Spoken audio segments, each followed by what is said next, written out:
안녕하세요.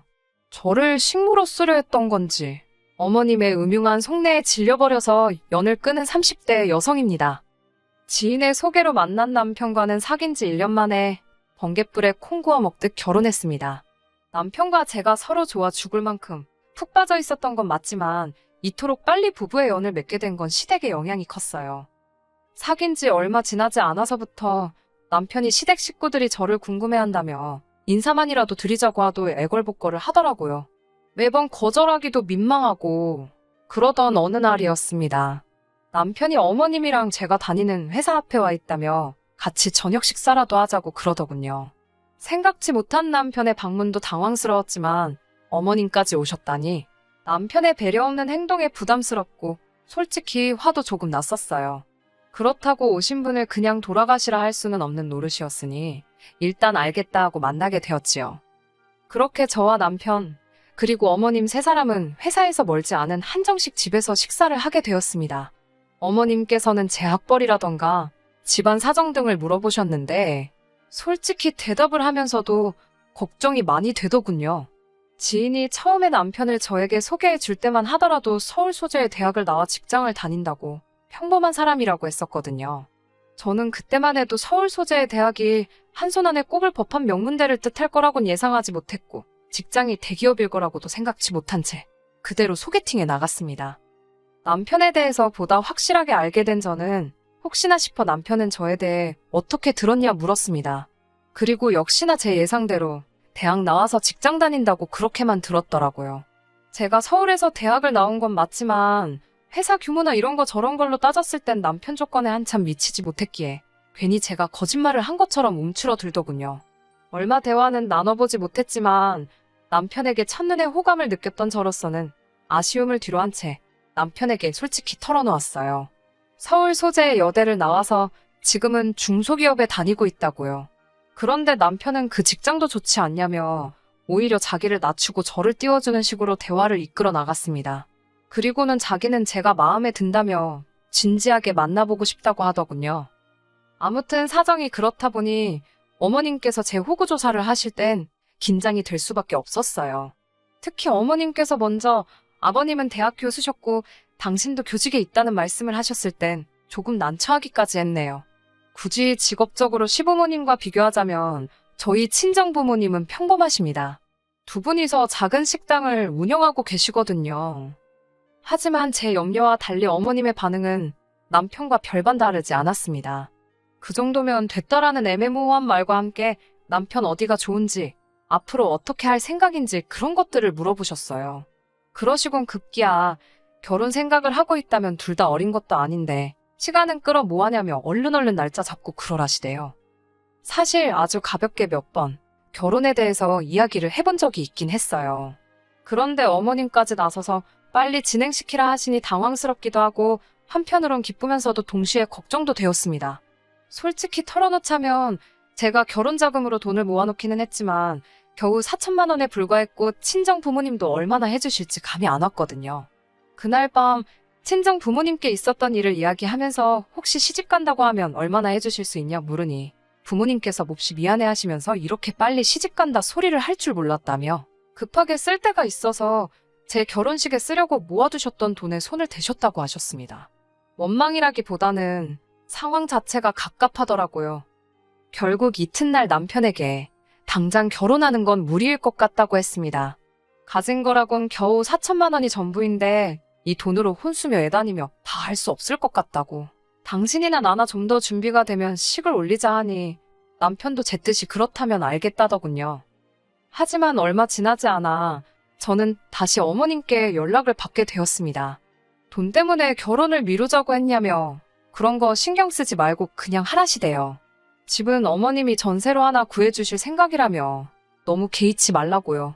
저는 일단 감사하다, 남편이랑 잘 이야기해보겠다 했지만 솔직히 이걸 거절해야 하는 건지 감사하다 해야 하는 건지 어찌할 바를 모르겠더군요. 남편은 어머님이 제가 어지간히 마음에 든 모양이라며 감사하게 받고 앞으로 잘 사는 모습을 보여드리자 하대요. 그렇게 남편과는 본격적으로 결혼 준비를 하기 시작했습니다. 상견례의 분위기는 화기애애 그 자체였어요.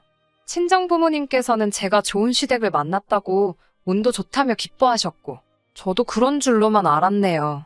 아무튼 남편의 두 누나도 만났는데 두 사람 다 살가운 성격은 아니었어요. 하지만 신우들과의 관계는 앞으로 제가 잘하면 될 거라고 생각하고 크게 신경 쓰지는 않았어요. 사실 다른 무엇보다도 결혼 준비를 하면서 가장 당황스러웠던 순간은 아버님이 병원에 입원하셨을 때였습니다. 남편이 말하기를 갑자기 길 가다 쓰러지신 아버님을 주변에 있던 행인의 도움으로 병원에 모셨다고요. 결혼식을 2주도 채 남기지 않은 상태에서 발생했던 일이라 당연히 찾아가야 한다 생각했어요. 그런데 병원에 도착하니 어머님께서 병실에는 들어가지 못하게 하셨습니다. 아버님께서 그저 발을 헛디뎌 넘어지신 거라며 흐트러진 모습을 며느리감한테 보여주고 싶어 하지 않으시니 그냥 돌아가라셨지요. 다행히 결혼식 당일에는 전보다는 조금 야윈 듯한 모습이었지만 아버님은 무사히 결혼식에 참석하셨고요. 하지만 다시 한번 생각지도 못한 상황을 맞닥뜨렸던 건 결혼한 지 4개월이 좀 지나서입니다. 아버님께서 또 다시 쓰러지셨는데 이번엔 그 일이 집안에서 발생했기에 바로 어머님이 119를 불러 아버님을 응급실로 모셨다더군요. 그리고 저는 충격적인 소식을 듣게 되었습니다.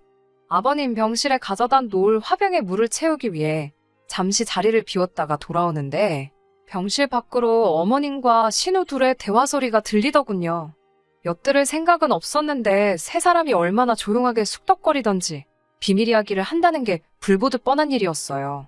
평소라면 저도 나름대로 제가 왔다는 기색을 냈을 텐데 어쩐지 그날만큼은 그런 생각보다는 무슨 이야기인지 엿듣고 싶더라고요. 세 사람은 아버님의 병에 대해서 이야기를 나누고 있었습니다. 제가 여기다 병명이라도 적으면 바로 누군지 알아보는 사람이 있을 것 같아서 구체적으로 적을 순 없지만 아버님은 타고날 때부터 어떤 질환을 가지고 계셨던 모양입니다. 그리고 그 병은 아들인 제 남편에게도 유전이 되는 거였고요. 너무 놀란 제가 복도 안쪽에 몸을 숨기고 핸드폰에 아버님의 병명으로 의심가는 것들을 찾아보기 시작했습니다. 찾아보니 다행히 아버님이 당장 어떻게 되시는 병은 아니었고 이게 자식한테 꼭 되물림이 되는지는 아직 제대로 연구되지 않았다고 나오더군요. 병실에서 세 사람이 쑥덕거린 건 다행히 전부 다 확실한 정보는 아니었구나 싶어 정말 말 그대로 다리에 힘이 다 풀리더라니까요. 병실에 돌아오니 어머님께서 저더러 이야기를 하자셨습니다. 신우들은 자리를 피해주지 않았고 저는 직감적으로 아버님에 대한 이야기를 하려고 하신다는 걸 눈치챘어요. 아니나 다를까 어머님께서는 저더러 아버님의 병수발을 맡아달라 하시더군요. 당황스러웠지요. 회사 때문에 안 된다고 딱 잘라 말씀드렸습니다. 괜히 난처해야 하는 기색이라도 보이면 오히려 더 해달라고 매달리시는 건 아닌가 싶어서 확실하게 거절을 했어요. 그랬더니 어머님께서는 아무리 그래도 그렇지 어떻게 생각해보는 척도 안 하고 거절을 할 수 있냐며 서운하다 하시대요. 저는 정말 죄송하지만 회사를 다니는데 생각해보고 말고 할 수도 없는 노릇이라고. 신우들은 안 된다 하냐니까 걔들이 병수발을 어떻게 드냐입니다. 평생 험한 일이라곤 한 번도 안 해본 애들이라면서 어디서부터 황당하다고 표현을 해야 할까요? 저보다 나이도 많은 두 신우 다 하는 일 없이 어머님 아버님께 용돈 받아 생활하고 있었습니다. 그런 신우들이야말로 남도 아니고 자기 아버지인데 당연히 병수발을 들어야 하는 거 아닌가 싶었지요. 하지만 차마 이런 말을 입 밖으로 내진 못하고 연신 죄송하다. 그렇지만 어려울 것 같다고 말씀드리고 간신히 그 대화에서 빠져나왔습니다. 저는 고민 끝에 남편에게 어머님과 나누었던 대화를 털어놓았어요. 솔직히 남편은 아버님 병명에 대해선 알고 있는지, 유전 가능성이라던가 전부 다 이미 알고 있었는지도 궁금했고 남편도 제가 그 병수발을 들어야 한다고 생각하고 있는지도 알고 싶었네요. 제 이야기를 들은 남편의 반응은 저보다 더 황당해했고 무엇보다 크게 충격을 받은 듯 했어요. 정말 몰랐냐고 묻기도 어려울 만큼 힘들어하는 표정이었지요. 그런 남편을 보고 있으니 제 마음도 아팠고 솔직히 훗날 남편이 아프게 되더라도 그건 그때의 일이라고 생각했습니다. 지금 당장은 건강한 남자였으니까요. 저는 일단 남편에게 아버님 병수발은 절대로 들고 싶지 않다고 솔직히 털어놓았습니다. 남편도 걱정하지 말라고 어머님 계시고 안 된다 하면 누나들도 있고 그리고 자기도 있는데 제가 할 이유가 뭐냐고요. 그리고 저를 옆에 앉혀놓고 남편은 어머님께 전화를 걸었습니다. 어머님더러 제가 아버님 병수발을 들지 않을 거라며 다시 한번 못을 박더라고요. 그러자 어머님께선 크게 노하신 목소리로 자식 키워봤자 소용없다더니 네가 딱 그렇다면서. 그러더니 남편더러 집까지 해줘가면서 결혼시켜줬더니 부모 뒤통수를 이렇게 치냐고. 내가 네 마누라 뭐가 예뻐서 그렇게 잘해줬겠냐. 그래도 순하니 말귀도 잘 알아들어 먹고. 한마디로 부리기 좋을 줄 알아서 절 받아주셨다는 뭐 그런 말씀을 하고 계시더군요. 그러더니 급기야 어머님께선 머리 검은 짐승은 거두는 게 아니라더니 그 소리를 듣고 처음에 저는 갑자기 왜 이런 말씀을 하시나 싶다가 순간 설마 싶어 남편을 쳐다봤습니다. 남편 얼굴이 벌겋게 달아올랐더라고요. 전화가 끊어지고 남편에게 추궁해 이게 다 무슨 일이냐 물었습니다. 그러자 남편이 멋쩍게 웃더니 저더러 놀라지 말라면서 실은 어머님이 친어머니가 아니라는 이야기를 하더라고요. 놀라지 않겠다고 했지만 정말 크게 놀랐지요. 남편이 말하기를 남편을 낳고 얼마 되지 않아 친어머니께서 세상을 뜨셨답니다. 그리고 얼마 지나지 않아 혼자 아이를 키우기 어렵다 판단하신 아버님께서 지금의 어머님과 재혼을 하셨다고요. 신우 둘은 어머님이 첫 번째 남편과의 사이에서 낳은 자식들로 다시 말해 아버님의 친자식들이 아니었어요. 아무리 친자식이 아니라고 해도 이제껏 같이 산 정이 있는데 남편 또한 저와 같은 생각을 하는 눈치였습니다. 게다가 남편 말로는 어머님께서 얼마나 남편과 아버님 사이를 이간질해댔는지 나중엔 누가 가르쳐 주지도 않았는데 남편 스스로 어머님에게 잘 보이려고 애를 많이 썼답니다. 아버님은 어차피 자기 편을 들어주진 않으시니 어머님하고라도 잘 지내야겠다 싶어서요. 그 이야기를 듣는데 어찌나 속상하던지. 아무튼 어머님께선 그 전화통화 이후로 걸핏하면 저나 남편에게 전화를 거신 뒤 염치가 없다, 뻔뻔하다며 막말을 쏟아내셨습니다. 심지어 하루는 저희 회사에 전화를 걸어 시애비도 몰라보는 며느리라고 당장 회사에서 내쫓으라는 막말을 하셨고요. 이때는 저도 도저히 참을 수가 없어서 명예훼손으로 고소해버릴까도 싶대요. 그나마 다행히 회사 내에서 평판이 좋았던 덕분에 다들 어머님의 말보다는 평소에 제가 보인 모습과 제가 하는 이야기를 믿어주었고 결국엔 남편 입장도 있고 해서 이번이 마지막이다 생각하고 꾹 참았지만요. 한편 어머님의 도를 지나친 억지로 지친 저와 남편은 상해 끝에 어머님이 사주신 집에서 나왔습니다. 어차피 어머님 이름으로 계약된 전세집이었으니 그냥 비워두고 나와서 저희 둘이 오피스텔로 들어갔어요. 남편이나 전화 버는 건 적지 않았기에 당장에 월세 내며 사는 데는 무리가 없었거든요. 그러자 어머님께서 자세를 바꾸셨습니다. 윽박 지르고 화를 내시던 어머님께서 당신이 언제 그랬냐는 듯이 불쌍한 척을 하시더라니까요. 견디다 못한 제가 간병인을 부르시면 어떠냐 하니 멀쩡한 며느리가 있는데 못하러 생판 남한테 아버님을 맡기냐며 저더러 그런 소리 하는 게 아니랍니다. 정작 아버님한테 진짜 관심이 없는 건 신우들이었는데 저만 아주 못된 사람이 되어가고 있었지요. 그러던 어느 날 어머님이 연락도 없이 저희 집에 찾아오셨습니다. 남편도 저도 집에 있었는데 어머님은 남편도 있을 거라곤 예상치 못한 눈치였어요. 하지만 당황한 기색도 잠시. 얼마나 중요한 이야기라도 하시듯 어머님은 소근소근 당신이 곰곰이 생각을 하다 기억이 났다면서 상견례 때 저희 어머니가 하신 이야기를 언급하시더라고요. 상견례 당시 양가 어른들끼리 요새는 뭐하고 지내시냐. 그런 이야기가 나왔고 친정어머니께선 요양보호사 자격증을 땄다는 말씀을 하셨거든요. 제가 알기론 친정어머니가 그 자격증으로 큰돈을 벌겠다. 그런 의도는 전혀 아니시고 훗날 친정아버지가 편찮기라도 하시면 당신이 도움이 될 수 있지 않겠나? 그런 생각으로 따셨다고 들었어요. 그런데 그 이야기를 하시면서 너네 엄마, 이 소리도 아주 들을 때마다 짜증이 납니다. 배울 만큼 배웠다는 양반이 걸핏하면 말끝마다 너네 엄마, 너네 엄마. 그날은 저도 너무 짜증이 나서 너네 엄마라고 하지 마시라고 사돈이라고 하시라고 한마디 싸붙였네요. 그러자 어머님께선 저를 매섭게 노려보시더니 알겠다 하시는 말과는 달리 이후로 아예 호칭을 생략하고 말씀하시더군요.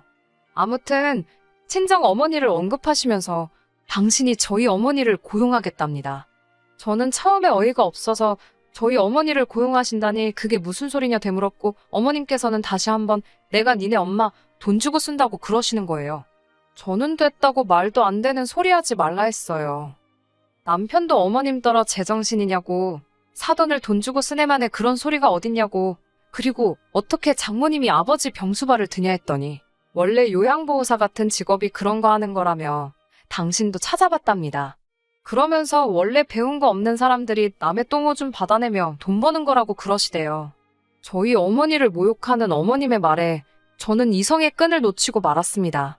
저는 어머님을 똑바로 보고는 그 시절에 고등학교까지 나온 저희 어머니랑 요즘 같은 시절에 날라리 짓거리 하느라 고졸도 못한 큰 신우랑 누가 더 배운 거 없는 거냐 사부쳤습니다. 어머님 이론대로면 신우는 평생 남의 똥오줌이나 만져가며 돈 벌어야겠다고요. 저는 어머님께 어머님 직업이 얼마나 고귀하다 생각하시는 건지 모르겠지만 세상에 자기 힘으로 벌어먹고 사는 사람들 모욕할 자격은 누구한테도 없다고 말 조심하시라 했습니다. 정말 수준 떨어져서 아예 대화도 하고 싶지 않다고 평소답지 않게 세게 나갔어요. 남편도 저더러 말 잘한다며 어머님께 이 사람이 틀린 소리 하나 안 한다고 아버지 병수 바른 어머니든 누나들이든 그쪽에서 알아서 하라 하대요.